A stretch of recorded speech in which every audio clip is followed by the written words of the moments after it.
चलिए, तो next we proceed with chapter number 7 and the title of the chapter is alternating current. ठीक है. So we'll start first of all with the concept known as RMS. RMS value of voltage and current. Now what is RMS? तो RMS is root mean square. The full form of RMS is root mean square. ठीक है. तो क्या होता है root mean square? तो detail में थोड़ा सा देखने जाए तो that is a square root of mean of square. तो V R M S voltage का अगर मुझे आर एम एस वैल्यू चाहिए तो V R M S that will be root mean or square. बराबर किसका? तो ऐसा वोल्टेज और करंट जो टाइम के साथ वेरी होता है, यानी ये टाइम डिपेंडेंट फंक्शन होगा वो. सो मान लीजिए वोल्टेज जो टाइम का फंक्शन है that can be written as V M cos omega T या तो V T equal to V M sine omega T, where V M is maximum value of voltage. Clear? चलिए आगे बढ़ते हैं. अगर मेरे पास कोई भी एक फंक्शन है, उसका एवरेज वैल्यू मुझे कैलकुलेट करना है ओवर अ पीरियोडिक, तो क्या रहेगा मेथड वो देख लेते हैं. So the method will be like this. Average value of function F T over a periodic 0 to t. ठीक है. So it is written by formula like this कि average value of function which is a time dependent is equals to 1 by capital T integration 0 to t of that function with respect to dt. ठीक है. अब मैं function ले लेता हूँ मान लिया cos स्क्वायर ओमेगा टी, तो ये 1 by t integration 0 to t F T की जगह पे फंक्शन जो होगा वो हमारा cos स्क्वायर ओमेगा टी है विद रिस्पेक्ट टू dt. बराबर है. लेकिन स्क्वायर फंक्शन का cos square theta sine square theta का कभी इंटीग्रेशन नहीं हो सकता, तो इसको रिप्लेस करो. तो cos square theta can be written as 1 plus cos 2 theta by 2, यानी 1 plus cos 2 omega T by 2. तो 2 को बाहर लेके आइए तो ये बाहर आ गया और इंटीग्रेशन हो जाएगा 1 plus cos 2 omega T with respect to dt. ठीक है. तो integration of 1 with respect to dt हो जाएगा t. Integration of sine cos 2 omega T होता है sine 2 omega T upon 2 omega with a lower limit 0 to upon limit t. ठीक है. फिर लिमिट सॉल्व करने की बारी है. लिमिट्स कैसे सॉल्व करते हैं आप जानते हो क्या? तो limits will be solved as upper limit minus lower limit. ठीक है.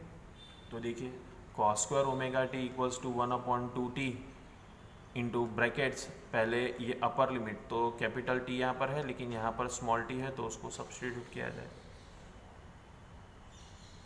ठीक है. तो ये हो जाएगा capital T plus sign 2 omega capital T upon 2 omega bracket close minus. अब लोअर लिमिट सब्स्टिट्यूट करो तो 0 प्लस साइन 0 अपॉन 2 ओमेगा.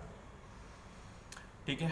तो समझने की बात यह है कि यहाँ पर ये फंक्शन तो पूरा ज़ीरो है ही ऑलरेडी, क्योंकि साइन 0 भी 0 और 0, तो 0 प्लस 0 तो 0 ही होगा. सोचना पड़ेगा इस वाले के लिए कि साइन 2 ओमेगा टी हमें क्या देता है. बराबर. तो उसके लिए आपको ओमेगा का पता चलना चाहिए कि ओमेगा क्या होता है. तो ओमेगा होता है 2 pi by capital T. T को बोल तो ऊपर जा तो ओमेगा टी हो जाएगा कितना 2 पाई. तो ओमेगा टी यहाँ पर आ जाएगा 2 पाई, लेकिन 2 पाई इंटू 2 कितना हो जाएगा 4 पाई. अरे बट जो भी हो, साइन 2 पाई हो के साइन 4 पाई हो, उसका वैल्यू क्या होता है? अरे यार उसका वैल्यू तो 0 होता है. तो दैट मीन्स ये वाले फंक्शन का भी वैल्यू क्या आ गया 0. बचा कौन? टी. बचा कौन? टी. तो cos square omega T equals to 1 plus 2t into bracket T plus 0. बराबर. तो रह जाएगा 1 अपॉन 2t इंटू टी, तो टी कैंसिल रह जाएगा कितना 1 by 2. So that means cos square omega T का average value over a periodic हमेशा कितना होगा 1 बाई 2. ठीक है. अब मान लीजिए cos स्क्वायर नहीं साइन स्क्वायर होता तो क्या फ़र्क पड़ता? तो यहाँ पर साइन स्क्वायर ओमेगा टी होता, तो यहाँ पर integration sign square omega T का होता, तो यहाँ पर 1 minus cos 2 omega T by 2 होता. बट क्या फ़र्क पड़ता है? यहाँ पर माइनस आएगा, यहाँ पर माइनस आएगा, यहाँ पर माइनस आएगा, फिर यहाँ पर माइनस माइनस, लेकिन यहाँ पर माइनस, लेकिन t माइनस 0 तो वैसे भी वो t ही रहने वाला है.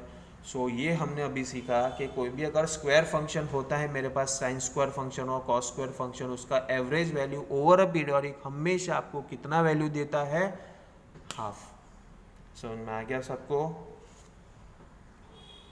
चलिए, तो हमने cos स्क्वायर ओमेगा टी देख लिया, साइन स्क्वायर ओमेगा टी देख लिया. अब cos ओमेगा टी देखते हैं.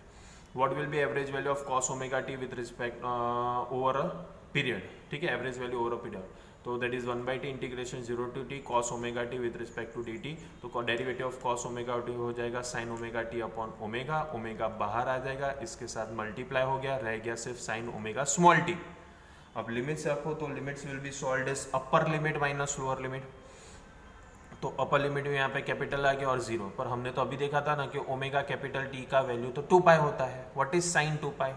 Sign 2 pi zero, sine zero भी zero, zero minus zero zero, and anything into zero is zero.